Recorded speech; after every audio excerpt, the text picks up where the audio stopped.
सिद्धं शुद्धं परमेय जिणेन्दवर्णेमि चन्दमकलङ्कं गुणरयणभूषणुदयं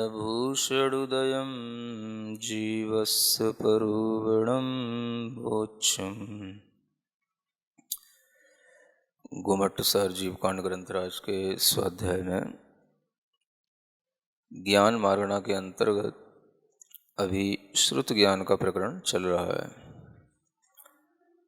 12 अंगों का वर्णन करने के बाद में 14 पूर्वों का क्रम बताया जा रहा था और उन 14 पूर्वों में 7 पूर्वों के बारे में आपको बता दिया गया था।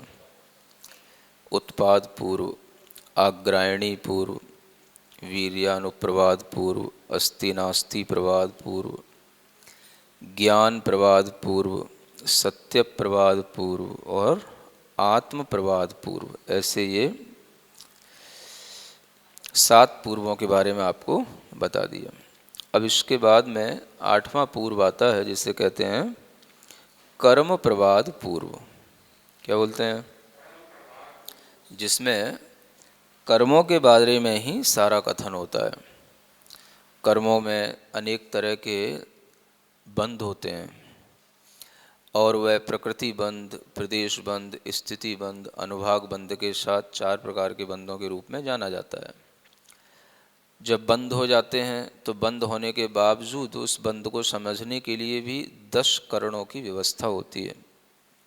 उनमें बंध भी एक करण होता है, उसका सत्व होता है, उदय होता है, उत्कर्षण होता है, अपकर्षण होता है, संक्रमण होता है, निदत्तीकरण होता है ना, निकाचितकरण होता है।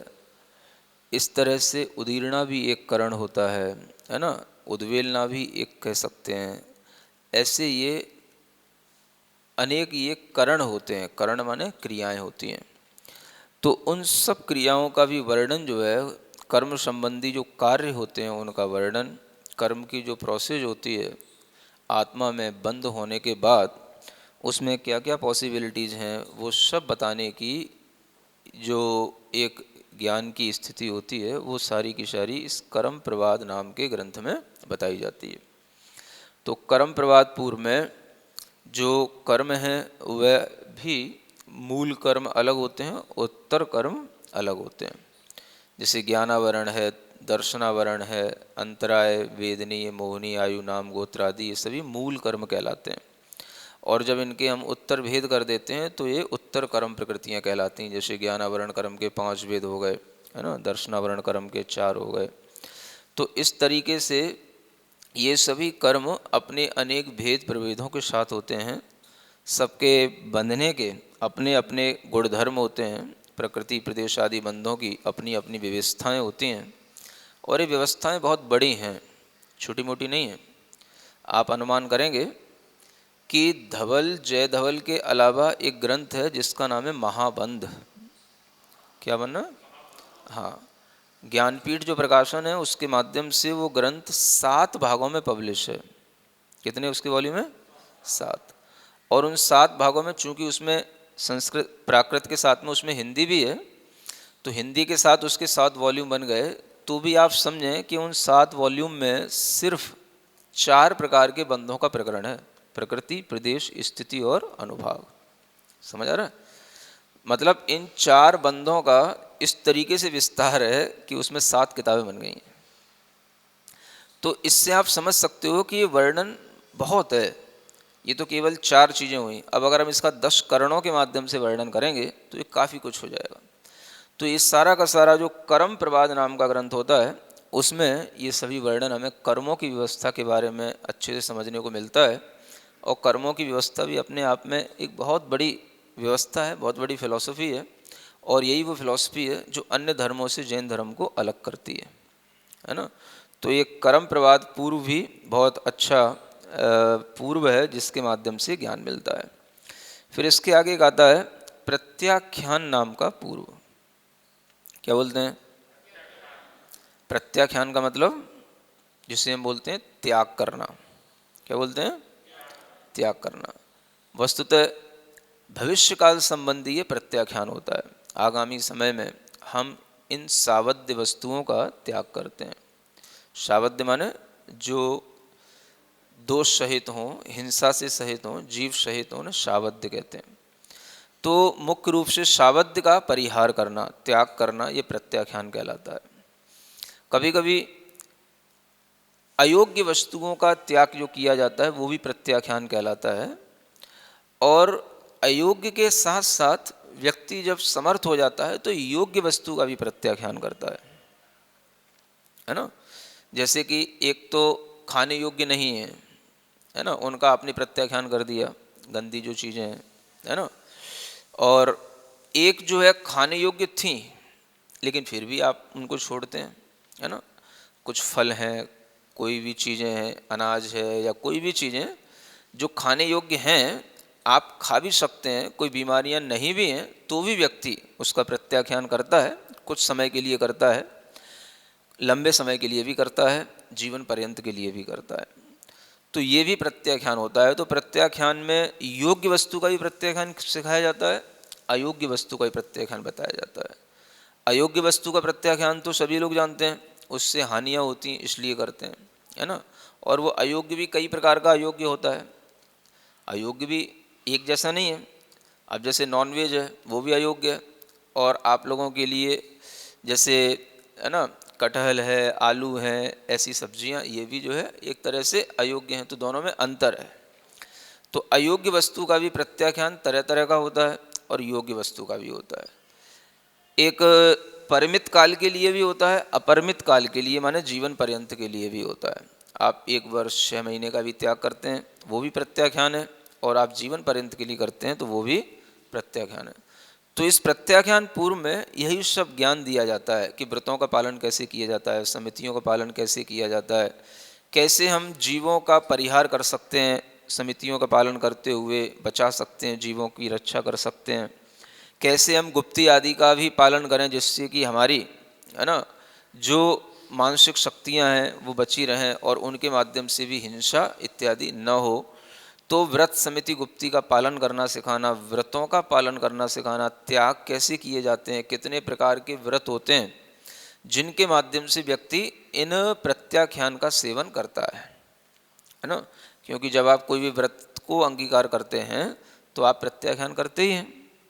आपने मान लो कोई भी व्रत लिया, किसी भी तरीके का व्रत, कोई रोहिणी व्रत करता है, कोई नमोकार के व्रत करता है, कोई षष्ठी चंदन षष्ठी व्रत करता है ना, कोई वर्धमान स्तोत्र के करता है, कोई भक्तामर स्तोत्र के करता है। तो तरह तरह के जो ये व्रत होते हैं तो इनमें भी हम प्रत्याख्यान तो करते ही हैं कि आज हमारा व्रत है तो आज के लिए हमारा प्रत्याख्यान, ठीक है ना।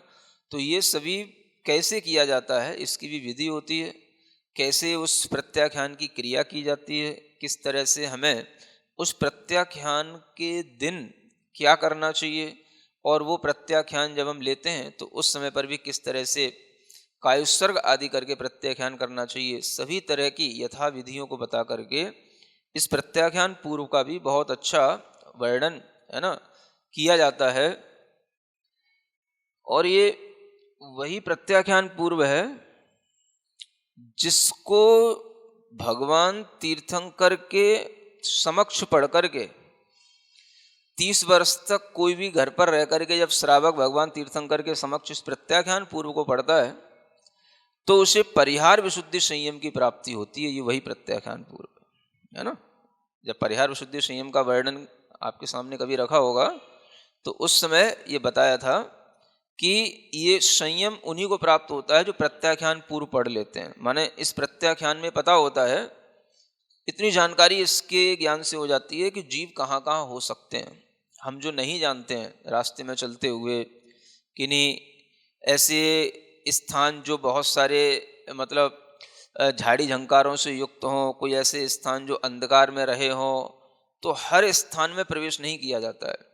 जो प्राशुक हो, शोधित करके उस स्थान पर गमन करने की जो एक भावना होती है ताकि हमारे माध्यम से कोई जीव न मरे।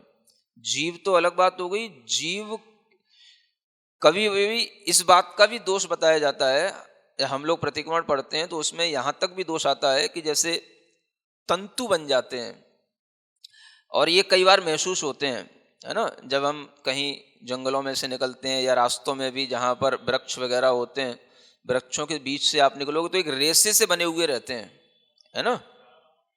मकड़ी के जाले भी होते हैं, तो वो भी जो है हमारे द्वारा बाधित ना हो जाएं, वो भी टूट ना जाएं, क्योंकि वो भी कहीं ना कहीं जीवों से कनेक्टेड है। तो वो जो है उनका अपना एक जाल बिछाया हुआ है, अपने चलने से कभी वो दिख भी जाते हैं, कभी नहीं भी दिखते हैं। समझ आ रहा है।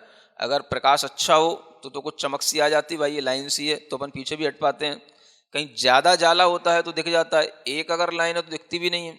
कई बार निकल जाते हैं, उसके बाद पता पड़ता है कि भाई जाला टूट गया, है ना, वो रेसा अपने ऊपर आ गया। तो ये भी दोष माना जाता है। मतलब इतनी बारीकी के ये दोष हैं, हिंसा को जानने के लिए ही हैं कि आप कहाँ कहाँ हिंसा कर सकते हैं, हिंसा के साधन क्या क्या हो सकते हैं।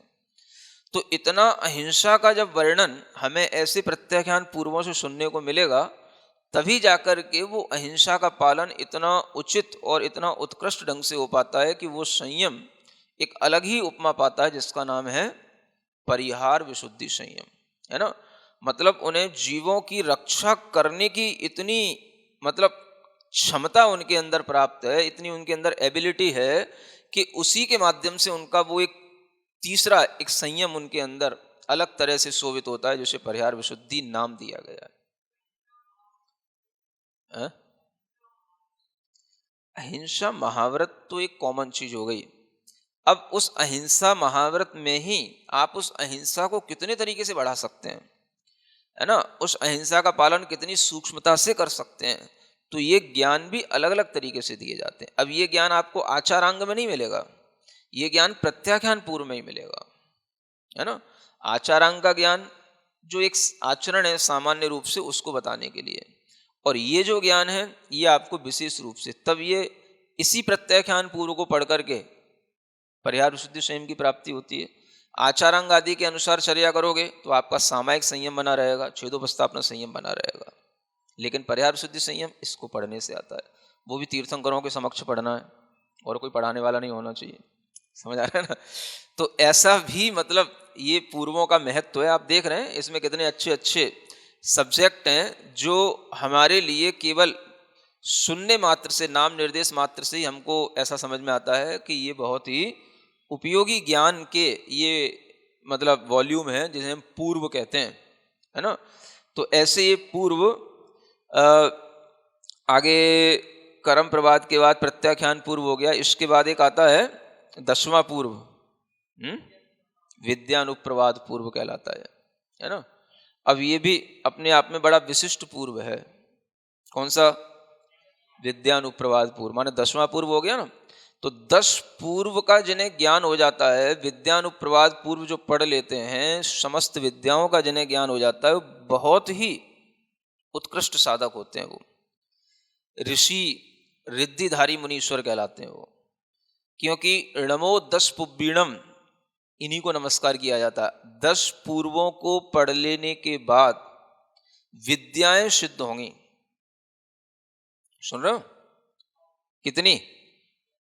थोड़ी बहुत नहीं, छोटी छोटी विद्याएं होती हैं, क्षुद्र विद्या कहते हैं, अल्प विद्या कहते हैं। 700 विद्याएं होती हैं वो। कितनी? और जो महाविद्याएं होती हैं, है ना, वो रोहिणी आदि विद्याएं कहलाती हैं, वो 500 होती हैं, महाविद्याएं कहलाती हैं। ऐसी 700 और 500, है ना, 1200 विद्याएं एक साथ आकर के आपके हाथ जोड़ के खड़े हो जाएंगी। कहिए भगवान की आज्ञा है। सुन रहे हो? अगर आपने उनको स्वीकार कर लिया, खुश हो गए आप, और आपने उनसे कुछ काम ले लिया, उनसे काम लेने का मतलब ही आपने उनको स्वीकार कर लिया। तो धवल ग्रंथ में लिखा हुआ है, टीका करते हुए आचार्य वीरसेन महाराज ने, सो भंग महब्बदो होदी, उसके महाव्रत भंग हो जाते हैं। समझ आ रहा है? क्योंकि वो भी एक परिग्रह है, वो चेतन परिग्रह के रूप में है, वो आपने उसको स्वीकार कर लिया। वो परीक्षा होती है एक बहुत बड़ी उस साधक की, कि 1200 विद्याएं खड़ी हों अपने सामने हाथ जोड़ करके, और साधक उसमें विचलित ना हो। हाँ, तो जो विचलित हो जाता है वो फिर इन 10 पूर्वों के आगे नहीं बढ़ सकता है, वो वहीं पर रुक जाएगा। वो 10 पूर्व भंग 10 पूर्वी कहलाता है। उसका नाम क्या है? भंग 10 पूर्वी। समझ आ रहा है ना? और जो उन विद्याओं के चक्कर में नहीं पड़ेगा, वो कहेगा हमें कोई मतलब नहीं है, ये तो मेरा एक क्रम था, प्रोसेस था, उसमें ये बीच में चीजें आ गई, इनसे मुझे कोई लेना देना नहीं है, मुझे तो और आगे ज्ञान प्राप्त करना है। तब जाकर के वो आगे के विद्याओं को प्राप्त कर पाएगा, अन्यथा वो वहीं पर छूट जाता है, आगे नहीं बढ़ पाता। हाँ, वहीं पर रुक जाएगा। क्या स्वीकार किए बिना? तो स्वीकारता तो इतनी सी होती है मन से। कोई आपकी लिए कहने आया कि आप मुझे स्वीकार करें, मैं आपके लिए समर्पित हूं, समझ आ रहा है? हाँ, और आपने जो है उसका यूज करने के लिए, हाँ ठीक है ना, हम आपके स्वामी हैं, आप जो है मेरे अनुसार काम करना, तो बस यही स्वीकारता हो गई। और जहाँ ये स्वीकारता हो गई वहीं आपने विद्याओं को स्वीकार किया, तो ये स्वीकारता भी महाव्रतों के विरुद्ध है ना? तो वो जो है फिर आगे नहीं बढ़ सकता। तो फिर उसके लिए अगर ये चीज नहीं होगी तभी जो है वो आगे बढ़ेगा, और तभी वो 10 पूर्वों के आगे 14 पूर्व तक का ज्ञान आगे प्राप्त कर पाएगा। तो विद्यानुवाद पूर्व है ये। विद्यानुवाद पूर्व का मतलब ही है, विद्याएं माने तमाम तरीके के मंत्र सिद्धि होती हैं इसमें, तमाम तरीके के मंत्र, तमाम तरीके की जो विद्याएं सिद्ध करने के जितने भी विधियां होती हैं सब बताई जाती हैं। विद्याधर लोग होते हैं, इन्हीं से तो अपनी आजीविका चलाते हैं, इन विद्याओं के माध्यम से, मंत्रों के माध्यम से। तो ये इतनी मंत्र सिद्धियां हैं, इनकी विधियां हैं कि इसके माध्यम से ही सब कुछ जीता जाता है, सब कुछ प्राप्त किया जाता है। हाँ, तो आपने देखा होगा कि रावण और उसके सभी भाई, ये सब जो है मंत्र विद्या सिद्ध करने के लिए जाते हैं। जब उन्हें युद्ध जीतना होता है, किसी से लड़ना होता है, तो वह जो है इस तरीके की सिद्धि करने बैठ जाते हैं। तो रावण उनमें सबसे मतलब मास्टर निकलता है, सब में, सब भाइयों में। हाँ, वो जितनी एकाग्रता उसके अंदर रहती उतनी उसके किसी भाइयों में नहीं रहती। और जो मंत्र की सिद्धि करने के लिए जितना टाइम लगना चाहिए और जितनी बार मंत्र पढ़ने पर मंत्र सिद्ध होगा, उससे बहुत कम बार में, माने अगर कोई मंत्र 100 बार पढ़ने से सिद्ध होता है तो उसको 10 बार पढ़ने से सिद्ध हो जाए, इतनी एकाग्रता उसके अंदर। समझ आ रहा है? दुनिया एक तरफ हो जाए, कुछ का कुछ हो जाए, वो हिलने वाला नहीं। वो उसका जब प्रकरण पढ़ो आप पद्म पुराणों, तब पता पड़ेगा कि आपको कैसे मंत्र सिद्धि करने वाले कैसे बैठ जाते हैं निडर होकर के जंगलों में, और कैसे देवता उनको परेशान करते हैं। तेरी पत्नी मर गई, तेरा बाप मर गया, सब उसके सामने उसी की आवाज निकालेंगे, है ना? कि जैसे उस मंदोदरी को ही जो है मारा जा रहा है, उसी की जो है मतलब इज्जत को खराब किया जा रहा है, सब कुछ किया जा रहा है, तो भी कुछ नहीं, उसे सब पता है। वो हिलने वाला नहीं जब तक सिद्धि ना हो जाए। वो सिद्धि कर लेता है तब देखता है सब सामने कुछ नहीं। तो ये विद्याओं की सिद्धियां होती हैं, लेकिन ये साहसी लोगों के साथ ही होती हैं। समझ आ रहा है ना? आप कभी ज्यादा चक्कर में नहीं पड़ जाना। हाँ, तो ये सिर्फ जो है बहुत ही जो साहसी लोग होते हैं, जो किसी भी प्रकार की इच्छाएं नहीं रखते हैं, और जो अपने आप में व्रतों में भी दृढ़ होते हैं, ब्रह्मचर्य में दृढ़ होते हैं, जिनके अंदर वैराग्य होता है, उन्हीं को जो है ये सब चीजें सिद्ध होंगी, तो उनके काम की होंगी। और जो व्यक्ति किसी भी तरह के प्रलोभन में पड़ते हैं, ख्यातियों के प्रलोभन में, दूसरों को लाभ पहुंचाने के प्रलोभन में, उन प्रलोभनों के साथ ये सब जो किया जाता है, तो उससे कोई ज्यादा लाभ नहीं होता है। दूसरे का लाभ होने का मतलब यह है कि भाई दूसरा फिर आपको हमेशा इसीलिए याद करेगा कि आपके लिए भाई मेरा ये काम बनवा दो, मेरा ये काम बनवा दो, मेरा ये काम बनवा दो, तो आपका फिर काम वही हो जाएगा कि आप सबके काम बनाओ फिर। है क्या करने का कह रहा था? नहीं नहीं, वो अलग चीज है। विष्णु कुमार मुनि ने जो किया, वो तो उन्हें पता भी नहीं था कि हमको विद्या प्राप्त हो चुकी है, हमें रिद्धियां प्राप्त हो चुकी। विद्या तो और छोटी चीज है, उन्हें तो रिद्धियां प्राप्त थी, है ना? तो उन्होंने वो रिद्धियों का प्रयोग इसलिए नहीं किया, इसलिए उन्हें रिद्धियां प्राप्त नहीं हुई थी कि उन्होंने पहले सोचा हो कि हमें ये करना है कि वो करना है, ऐसा नहीं। उन्हें तो निष्प्रय भाव से प्राप्त हो गई। उसके बाद में जब उनके सामने कोई प्रयोजन रखा गया तो प्रयोजन रखने वाले भी कौन थे? महाव्रती आचार्य ने आज्ञा दी थी, क्षुल्लक जी आए थे, महाव्रती आचार्यों की ही रक्षा करनी थी, मुनि महाराज की रक्षा करनी थी। तो आप प्रयोजन तो देखो, आपके लिए तो आज अगर कोई छोटी सी बात हो जाएगी तो अभी लाइन लगा लोगे आप, हैं? चैनल पे छा जाओगे, हैं? बाबा की कृपा, ये कृपा, वो कृपा, है ना, क्या समझे? ये हीलिंग वो हीलिंग सब चलती रहती है। तो कुछ नहीं होता है तब इतना तमाशा होता है, कुछ हो जाए तो क्या करोगे आप? तो आपके अंदर वो सामर्थ्य नहीं है। जब तक आदमी में निष्प्रहता नहीं होती, अपने अंदर ख्याति पूजा लाभ से रहित होने का भाव नहीं होता, तब तक ये विद्याएं समुचित रूप से कोई भी उपयोग नहीं कर सकता और इन विद्याओं का लाभ उसे नहीं मिल सकता, है ना। तो वैराग्य होना बहुत जरूरी होता है, निर्हीता होना बहुत जरूरी होता है, उपलब्ध होने पर भी उसकी ओर ध्यान नहीं देना, ठीक है ना। तो ये सब चीज़ें अभी आपके बस की नहीं है, आप सिर्फ इनका परिचय सुनो, है ना। ये विद्यानुवाद पूर्व होता है, कभी एक किताब भी आपको मिल सकती है इस नाम से, लेकिन आप चक्कर में नहीं पड़ जाना उसके, समझ आ रहा है ना। हाँ, क्योंकि जो भी मंत्र हैं उन सबका संकलन करके किताब भी बना दी गई है, विद्यानुप्रवाद नाम है ये उसका। तो कभी चक्कर में नहीं पड़ जाना, उसमें तरह तरह के मंत्र तंत्र और तरह तरह की उल्टी सीधी विधियाँ दी गई हैं जो सिर्फ आपके व्रत आदि सब कुछ नाश करने के लिए हैं, है ना। उनसे आपको कोई लाभ नहीं मिलेगा।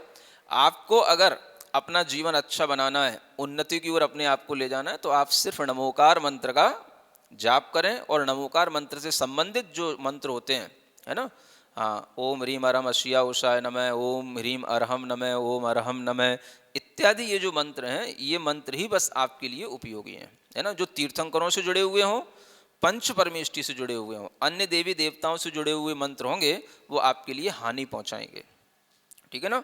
तो आप इस बात को ध्यान रखें, इसलिए यहाँ सिर्फ विषय परिचय दिया जा रहा है कि विद्यानुपात पूर्व में क्या होता है, हा? मुंह में पानी तो बहुत जल्दी आ जाता है, गृहस्थों को कुछ भी सिखाओ ना, समझाओ ना, तो बहुत जल्दी ललचाने लग जाते हैं, है ना। तो सुन रहे हो ना, हाँ, क्या पढ़ना है आपको? सब विद्याओं के स्वामी कौन है? नमोकार महामंत्र, समझ आ रहा है? ओम अरहम ह्रीम श्रीम, ये जो मंत्रों की बीजाक्षर हैं, इन्हीं का उपयोग करो, जो आपके लिए तीर्थंकर और पंच परमेष्ठी से संबंध रखाते हैं, ठीक है ना। तो ये हो गया विद्यानुप्रवाद पूर्व। उसके बाद में एक और होता है कल्याण प्रवाद पूर्व, है ना। अब इस कल्याण प्रवाद पूर्व का भी वर्णन जो होता है, बड़ा अच्छा वर्णन होता है इसमें भी, कि जैसे तीर्थंकरों की इसमें महिमा होती है, तीर्थंकरों के कल्याणक होते हैं, है ना। तो तीर्थंकरों के ज्ञान आदि कल्याणकों की महिमाएं, जन्म आदि कल्याणकों की महिमाएं, इसके अलावा वो कल्याणक उन्हें कैसे प्राप्त होते हैं, 16 कारण आदि भावनाओं का वर्णन भी होता है। कौन सी तपस्याएं होती हैं जिन तपस्याओं को करके इस तरह के अष्ट प्रातिहार्य आदि ये वैभव प्राप्त किए जाते हैं, तो उन सब का भी इसमें वर्णन होता है। और इसके अलावा तीर्थंकरों के अलावा और भी जो चक्रवर्ती हैं, उनके जो नारायण आदि हैं, उनका भी बहुत वैभव होता है, उनके भी बहुत अच्छा ये पद माना जाता है, तो वो भी सब उनके वैभव का भी इसमें सब वर्णन मिलता है। और इसके अलावा अनेक जो शकुन शास्त्र इत्यादि होते हैं, उनका भी वर्णन इस कल्याण प्रवाद पूर्व में मिलता है, ठीक है ना। फिर एक होता है प्राणावाद नाम का पूर्व, है ना, प्राणावाय बोलते हैं इसको। ये है वो पूर्व जिसमें प्राणों का वर्णन मिलेगा आपको, है ना। 10 प्राण होते हैं, व्यवहार से निश्चय से एक चेतना प्राण होता है। इसके अलावा हमारा जो शरीर विज्ञान है, अष्टांग आयुर्वेद का वर्णन इसमें मिलेगा, है ना। इसके अलावा कुछ और भी विद्याएं होती हैं, विश्व विद्याएं होती हैं, जैसे कि ये समझ लो कि आज आप लोग जो इंजेक्शन वगैरह लगते हैं, ये सब विश्व विद्याओं में ही समझना चाहिए, क्योंकि आपके अंदर जो कोई भी इन्फेक्शन हो जाता है, उसको भी मारने के लिए किसी ना किसी पॉइजन का ही यूज किया जाता है ना। वो इतना होता है कि आप उसको सहन कर पाते हैं, इस प्रोसेस से बनाया जाता है। तो ये सब चीज़ें भी शल्य चिकित्साएं हैं, विश्व विद्याएं हैं, ये सब विद्याओं की जानकारी भी इस प्राणावाय पूर्व में मिलती है। और जितना भी हम प्राणों का आयाम करते हैं, जो हमारी 3 नाड़ियां हैं, ईड़ा पिंगला सुषुम्ना, है ना, ये जो इनके किस तरीके से क्रम चलते हैं, कैसे क्रम इनके होने चाहिए, जो भी हम ये स्वर साधना में आपको ज्ञानार्णव में बता चुके हैं, वो सारा का सारा वर्णन भी इस प्राणायाम का और इन प्राणों को समायोजित किए रहने का। अच्छा, इन प्राणों को बनाए रखने वाले भी द्रव्य क्षेत्र होते हैं जो अपने प्राणों का उपकार करें, यानी ऐसे द्रव्य का सेवन करना जिससे अपने प्राण क्या समझे चलते रहें, अच्छे बने रहें, प्राण पूरे आते जाते रहें। ऐसे द्रव्य का सेवन करना जिससे प्राणों का अपकार हो जाए, उपकार ना होकर के क्या हो जाए, अपकार हो जाए। आपने कोई ऐसी सामग्री खा ली पी ली कि आपको दस्त लग गए, है ना, आप इतने ज़्यादा ढीले पड़ गए, हाँफने लग गए, आपके लिए ऐसा लगने लगा कि बिना बोतल चढ़े हुए काम नहीं होगा, है ना, ड्रिप लगानी पड़ेगी। ये सब क्या हो गया, आपने अपने प्राणों का अपकार कर लिया, है ना। ऐसा भोजन करना जिससे आपके प्राण अच्छे चलते रहें, है ना, बहुत ज़्यादा डकारे ना आए, बहुत ज़्यादा हाँफी ना हो, बहुत ज़्यादा, है ना, एकदम से ऐसा ना हो जाए कि बिल्कुल पड़े हैं, सांस भी नहीं ले पा रहे हैं, इतना खा लिया। तो ये सब क्या होता है, ये प्राणों का अपकार करने वाले द्रव्य कहलाते हैं। तो ऐसे ही प्राणों के अपकारक द्रव्य भी होते हैं, उपकारक द्रव्य भी होते हैं। इसी तरीके से प्राणों का उपकार करने वाला क्षेत्र भी होता है ना। अब आप कहीं जहाँ पर बहुत सारी फैक्ट्रियाँ हों, आप वहाँ रहने लगो जहाँ पे खूब जो है ना धुएं निकलते हैं, खूब जो है वेस्ट मटेरियल इधर उधर पड़ा रहता है, उसकी स्मेल पड़ी रहती है। आप ऐसी कंपनियों के पास, फैक्ट्रियों के पास में अगर आप देखोगे तो वहाँ पर आप जी के भी मरने जैसी स्थिति में आ जाओगे, है ना। वो क्षेत्र आपके लिए इतना पॉल्यूटेड होगा कि वो आपके सांसों को, आपके फेफड़ों को, सब किसी को नुकसान पहुंचाएगा। तो ये ऐसे द्रव्य क्षेत्र, ऐसे काल, ऐसे भाव समायोजित करना जिससे कि प्राणों का उपकार भी होता है और ऐसे समायोजित जिनके माध्यम से अपकार हो जाए। तो ये सब ज्ञान इस प्राणावाय पूर्व में दिया जाता है। सुन रहे हैं? आगे क्रिया विशाल नाम का ये पूर्व है जिसमें अनेक तरह की क्रियाओं का वर्णन कराया जाता है ना। अब क्रियाएं, नृत्य क्रियाएं होती हैं, संगीत क्रियाएं होती हैं, सब क्रियाएं कहलाती हैं, है ना। और इसके अलावा अनेक तरह के जो छंद शास्त्र आदि होते हैं, इनकी गायन की विधि होती है, ये भी सब इसी में आ जाता है। हाँ, कहा जाता है कि स्त्रियों के 64 गुण होते हैं। कितने? 64। स्त्रियों के ही बताएं, पुरुषों के तो पता नहीं कितने होते हैं। हाँ, स्त्रियों की प्रशंसा तो बहुत है कि स्त्रियों के कितने गुण होते हैं। हाँ, वैसे कलाएं होती हैं पुरुषों में, 72 कलाएं होती हैं। कितनी? हाँ, ज़्यादा गिलगिलाना नहीं है। वर्तमान में भी हो सकते हैं, थोड़े थोड़े गुण तो सब हो सकते हैं, ठीक है ना। तो 72 कलाएं होती हैं, 64 गुण होते हैं।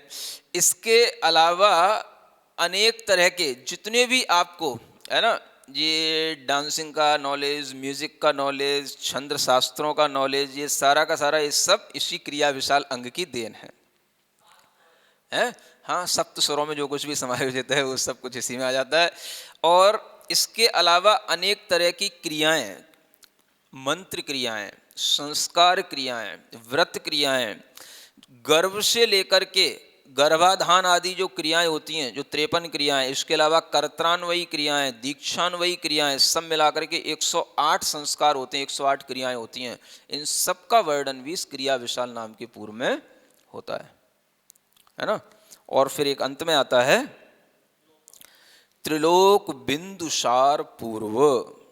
क्या बोलते हैं?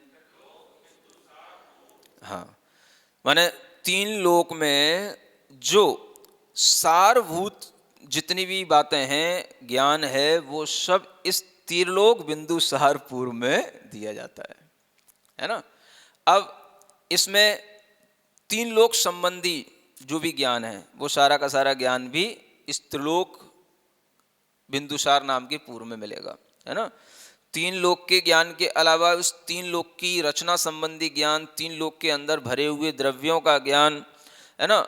और उसमें भी जो सारभूत जो द्रव्य हैं, जीव द्रव्य है, उस जीव द्रव्य की भी सारभूत क्या आत्मविद्या है, उन सबका भी ज्ञान जो है इस त्रिलोक बिंदुसार नाम के पूर्व में होता है।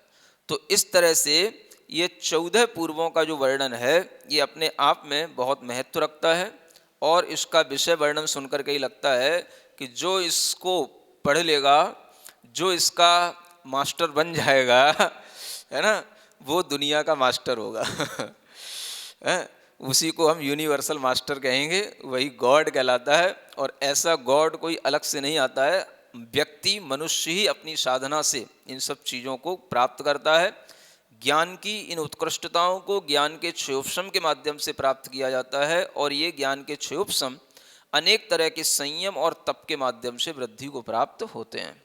तो इस तरह से इन 14 पूर्व तक का जिसको ज्ञान हो जाते हैं वो श्रुत केवली कहलाते हैं, परिपूर्ण श्रुत ज्ञानी कहलाते हैं, है ना। जिन्हें एक तरह से पूरा का पूरा श्रुत ज्ञान जितना भी गणधर परमेष्ठियों ने समायोजित किया है इन 12 अंग 14 पूर्वों के रूप में, वो सब उनके स्मृति में, उनके कंठ पर रखा रहता है। सब कुछ शब्द से, अर्थ से, बिल्कुल चैप्टर वाइज, टाइटल वाइज, सूत्र की तरह आपको परोसते चले जाएंगे, कहते चले जाएंगे। बिल्कुल अंतर मुहूर्त में वो पाठ कर लें, इतना भी मन के अंदर शक्ति आ जाती है कि अंतर मुहूर्त में उसका हम पूरे द्वादशांग का पाठ कर लें। वो शक्ति सिर्फ गणधर परमेष्ठी के पास होती है, या उनके पास होगी जिन्हें मनोबल रिद्धि मिलती है। एक रिद्धि आती है नमो मण बलीणम, है ना। मन में अंतर मुहूर्त में ही पूरा का पूरा स्मरण कर लेना और वचनों से भी अंतर मुहूर्त में बोल देना, तो वो कहलाती है नमो वच बलीणम। ऐसी तरह तरह की ये रिद्धियां हैं।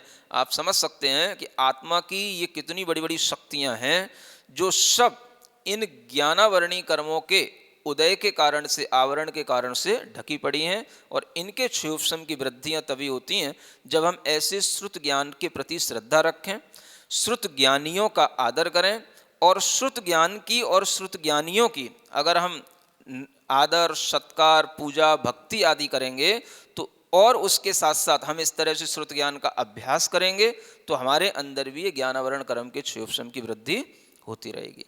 ठीक है ना। इस तरह से 14 पूर्वों का वर्णन शुरू हुआ। थोड़ा वर्णन अभी और सब बाकी है, वो श्रुत ज्ञान का वर्णन आगे बता दिया जाएगा। छोटा सा एक चैप्टर और बचा हुआ है।